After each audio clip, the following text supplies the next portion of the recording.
beautiful friends. It's always so incredibly exciting to be here with you. And I was just, thinking about how when we love doing something, we create a very big field of this love in this world.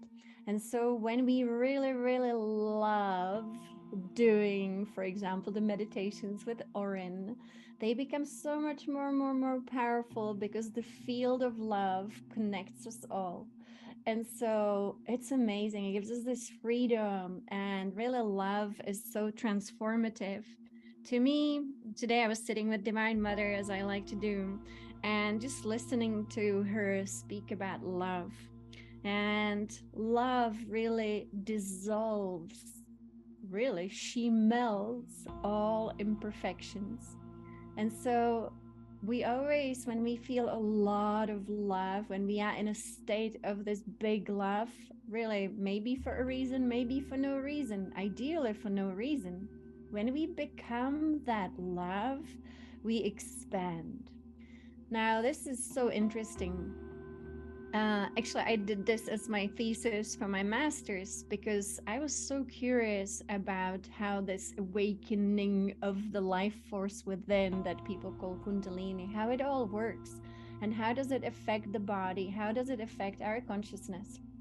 And so I did a lot of research, and I came up with one answer, and that is that love opens us up, even physiologically, for this life force to rise. And so it is through love that we truly awaken. And so that was my final thesis, was that love is an opening power. And so how good do we feel when we love life? Life with a capital L. And so when we allow this true love, this completely a love without attachment, this is, people can call it unconditional love, but Divine Mother once asked me not to use the word because she said that would mean that that also is conditional love. And she said, well, that's not love. And so to say unconditional love, that would not be the best way to describe this love. That love that Divine Mother is, that can be within us, of course, because we all have the same blueprint, is this all-encompassing love in the absence of all other things. So this is really the key here. To first, we try to understand it, and then we become it. The all-encompassing love in the absence of all other things. And so imagine it, and let's become it. Let's become it. So then bliss is our nature, and then that's all that's happening to us. We are in a constant state of bliss. And it's possible that sometimes we actually, go back to the limited self, which is not fully open, and it's okay. Because we also know where to find the opener. And for example, Divine Mother says nature is such a reliable opener of our hearts. And so when you sit with her, I have a place everywhere where we live. I always have a place outside where I do all my worship to our beloved Mother, and I do it to Mother Earth and to Father Sun and to all of nature. And I speak to her. I speak to her many times a day. I just go out and sit there on my knees, usually, actually, and I just talk to her. And that love, she hears you, and all of nature hears you. The animals hear you. They all come, they all want to be part of it. The sun starts talking to you too, of course. And so it's nice to have this opening kind of ceremony with our beloved Divine Mother. Comprehensive divine love, another great word to call it, And so how do we do it? So I was able to experience this amazing thing where one day the portal within me opened, and I call it a portal because I realized that there is a portal in that sacred heart. And when this heart portal opens, it can be like a spontaneous event, it can be after a long time of meditating, it can be whatever leads you there. But when it opens, you become actually then the true open cup, because you dissolve the self in that moment. All self is gone. You don't even care about self. You just become so empty, like the fool, in the 22 archetypes. You have gone full circle, and now there is just complete nothingness. And in that nothingness, everything else comes in. But what comes in now, because you got out of the way, is pure cosmic energy and pure planetary energy. And so the magnetism of the earth enters you through the portal. And then the magnetism of cosmos enters you also through the portal. And you are forever changed. And so to me, that is the ultimate with the yoga path. I think they figured out all the different postures and breathing and chanting to do the same thing. It really, really doesn't matter how we get there, because it would be silly if there was only one way. It's really nice to find all the different ways, and whatever it is, it has to be, well, it has to be a path of love, I do believe, because it's love magnetically draws love to herself. So it's all very beautiful. Even in our tears, even in our sadness, those tears just opening us up more to love, so that we are liberated. The tears are so liberating. I'm always so grateful. I always say, I don't get to cry enough, because, at this point it's more about bliss. But when we are moved by something, what an amazing process that is, to be moved. It's the mother, moving. And I take the opportunity. If I cry as my service. I do it as a service to Divine Mother. And I welcome the tears when they come, but also the bliss. I welcome the bliss. Yeah. So the tears are, of course, very healing. Tears of joy, tears of sadness, even. Because what it is, it's the element of water moving through us. And it is the element of the dog movies. Oh my gosh, those are, oh, that is one way to get the tears going. Yes. And so, yes, we welcome the tears, of course, because it's the mother moving through us. That's the original design, is that she moves through the water within the body.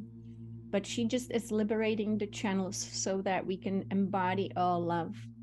So again, the yogis, they also figured out a process of how to do this. That's just another way.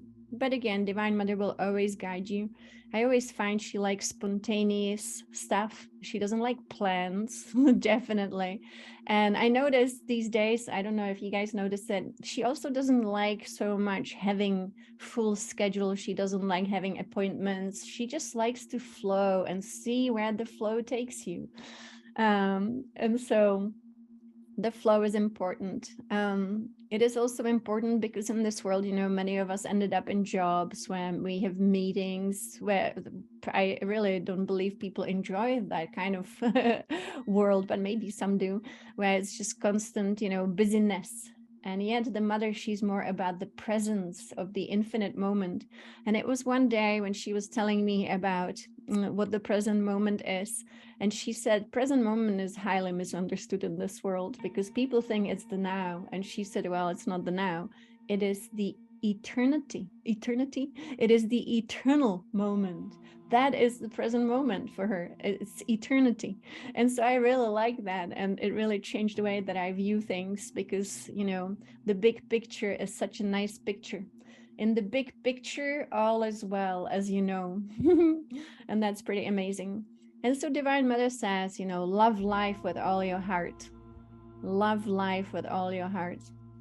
And I like it because, Divine Mother is the one who is really communicating here with us. And then there might be some other people who perceive the Divine Father so much more. And so then they say, love the Lord with all your heart. But Divine Mother says, love life with all your heart. And so we then, as human beings, of course, might struggle with that. Because how could you love suffering? How could you love pain? And that is when we have to understand that that was, as you know, not her original design. Her original design was only love that creates more love. Everybody's having a fabulous time creating, doing wonderful things, flowing with life, enjoying this incredible creation with infinite possibilities, exploring one galaxy, hopping into another universe, riding on a shooting star. Who knows? The cosmos is really fun. And one way to explore it these days is, of course, out of body travel, which I teach. I always freely teach it. And I know some people are having great success with it. And so that is just one way. I was, for example, listening to someone who also teaches out of body travel at the Monroe Institute. And this person was saying how the yogis and part of the Tibetan tradition was actually learning out of body travel, and that they would study it for 4 years. And usually that was how long it would take them to be able to learn it. And when they learned it, they found the greatest benefit of out of body travel, the joy that comes from it. And the joy from knowing that we are eternal, and the joy also, this was interesting to me, of death. They found then that death would be a really joyful moment because it would be the ultimate, out of body travel for this existence. And I keep thinking quite a bit about it because obviously when you just learn how to do it, it just has amazing, amazing benefits. In the past, we had an astral sphere that was very dirty. It was full of just nasty stuff, nasty human energy, and it was just entities and kind of wayward spirits. And so that was definitely not the time to do astral travel. But since 2019 and 2020, we have a completely rebuilt astral sphere, which is part of our ascension process. And for example, Yogananda was one of the great masters who worked on rebuilding of the astral sphere.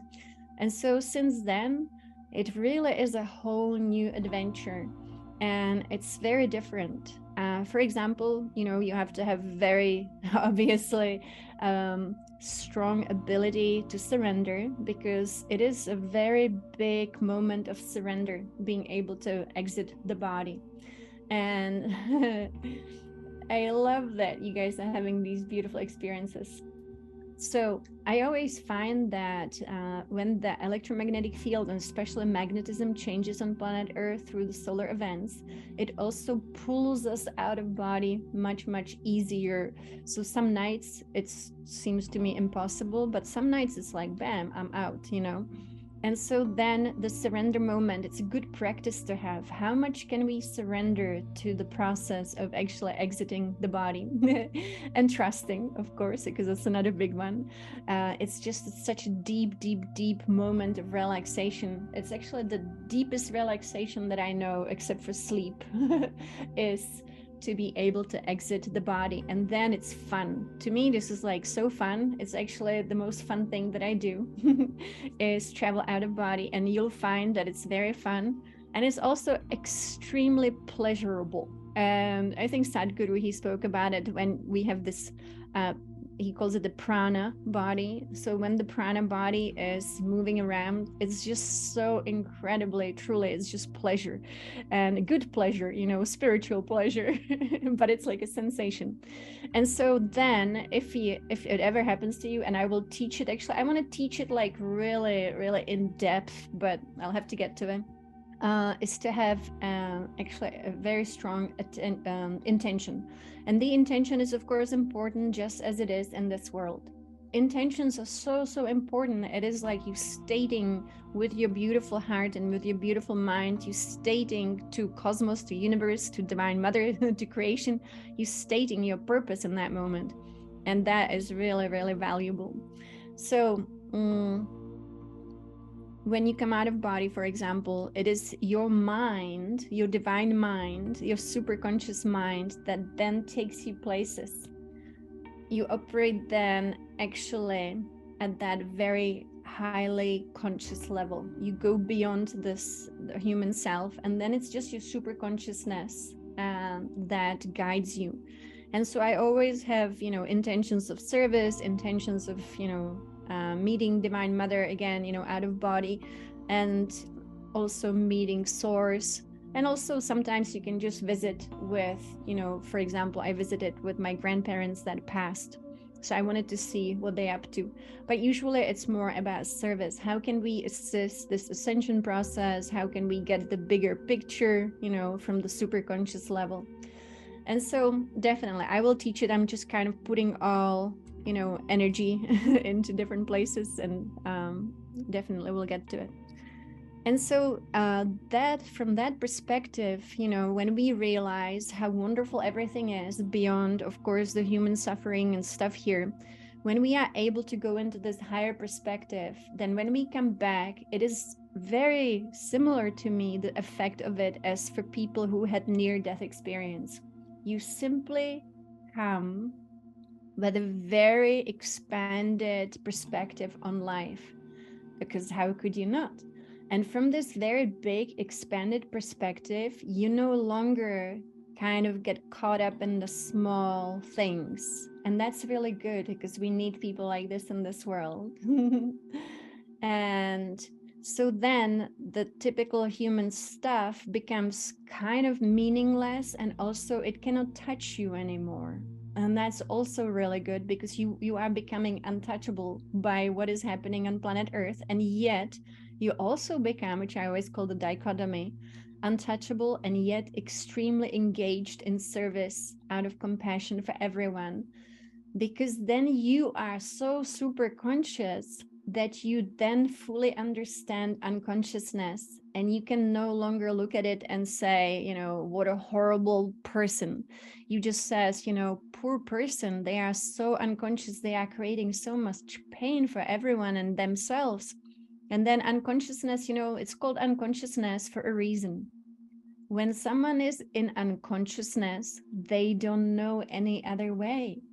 And so that's, I think where Uncle Jesus, said the quote, apparently, Father, please forgive them, for they do not know what they are doing. And that's exactly what unconsciousness is. So unconsciousness is always a state of not knowing. And so from that place, of course, a person will be creating conflict and creating pain, and, and so on and so on. And so, thank you. And so when we come with this expanded perspective, we also become so much more loving. We really do. And it doesn't pull us into fear either, because we are in the hands of love, and we are the hands of love. So then it's really, really wonderful, because then we truly are the instrument of our beloved cosmic mother, but also of our beloved source. To me, Divine Mother came out of source. When I see how she came out, it is really interesting. It's almost as if source existed first, and then Divine Mother was birthed into creation.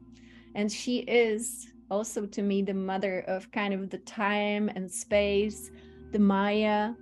She is the mother of all these realities, and she keeps creating. She's extremely passionate, of course, about creation.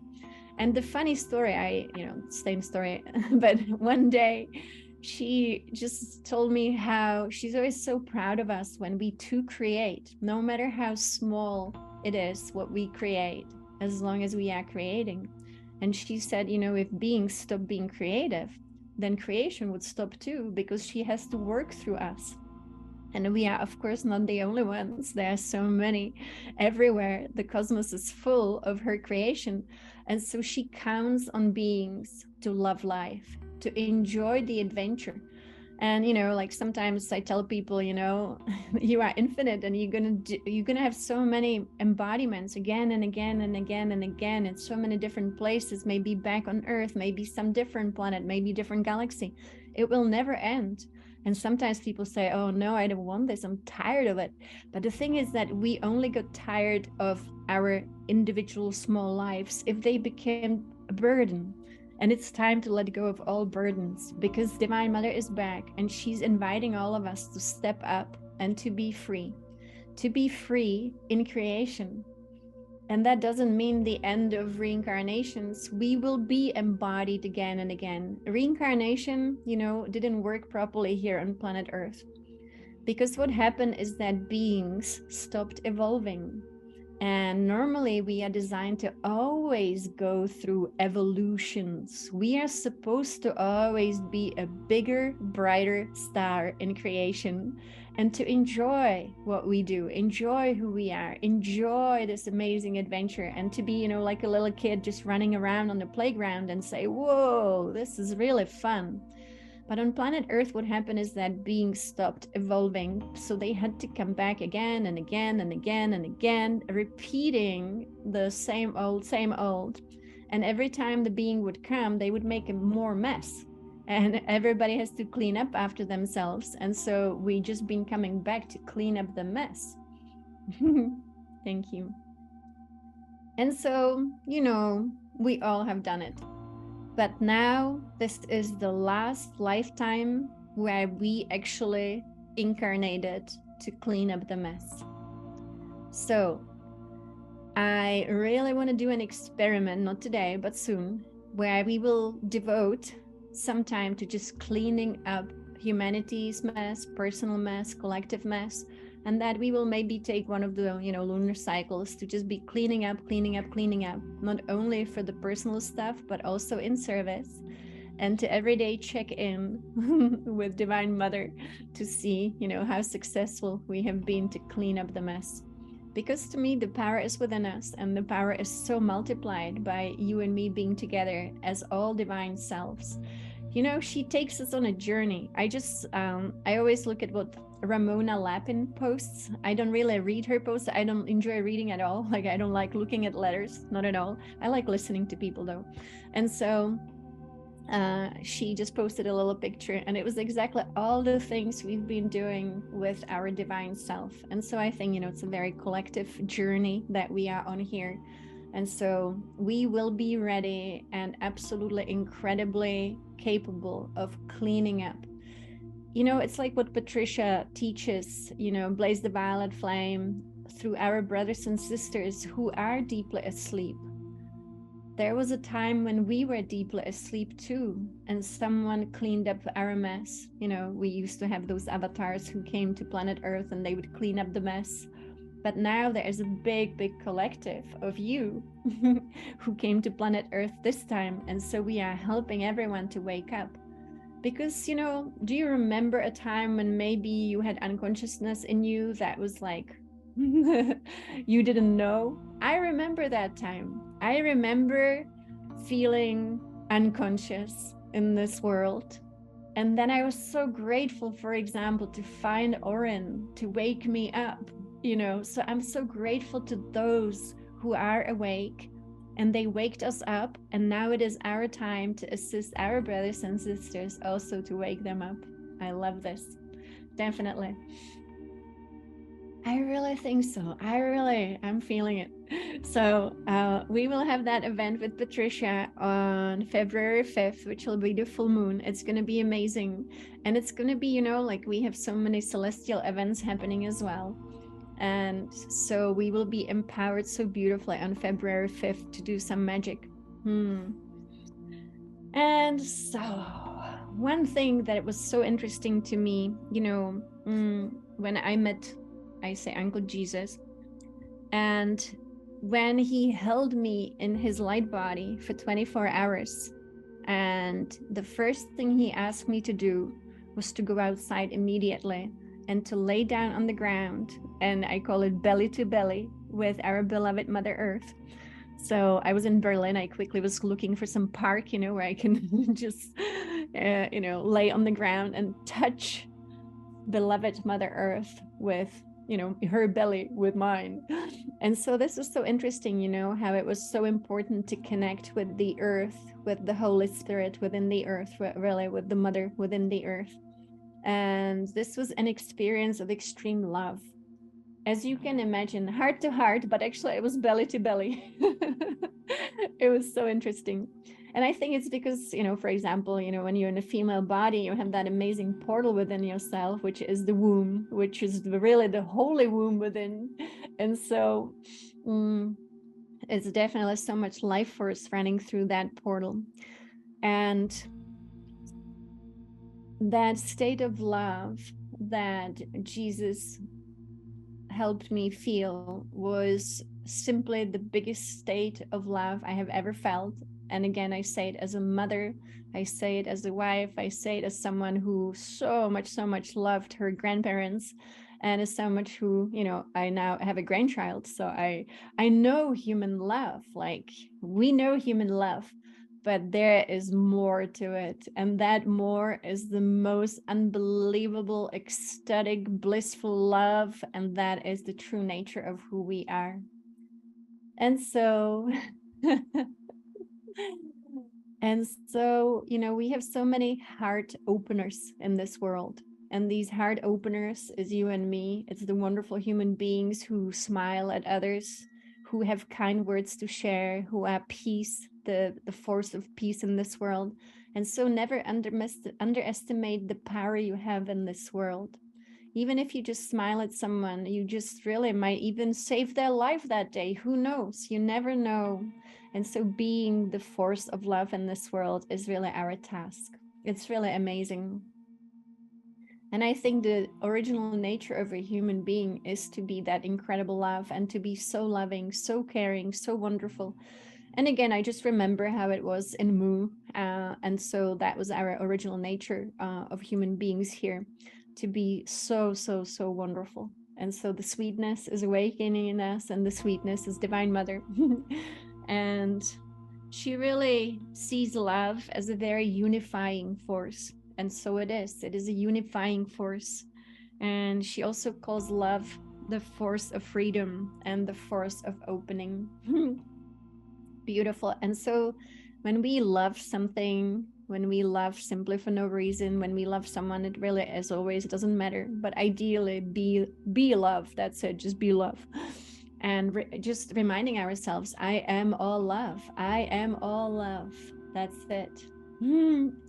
And sometimes, again, you know, it's okay to seek it too. It's okay. If we lose it for a moment, we'll go and find it again. Whatever it is we need to do, let's find it again, because it's good to be back in consciousness.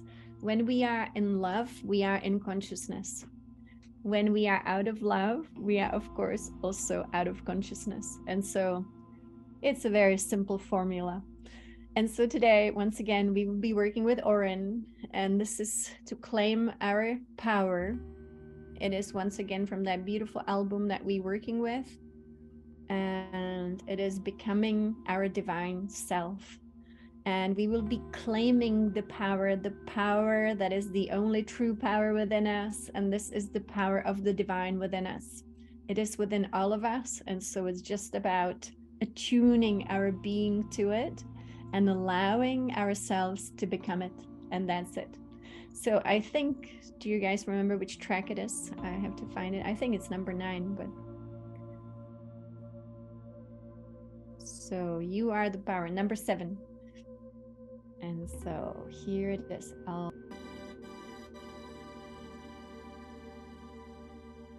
Amazing. I see the passion here that we have. And I wanted to show you a quote that Ramona posted today. It was actually Eckhart Tolle, but I just thought it was such a great quote because it speaks about this consciousness that we are exploring here. So let me see.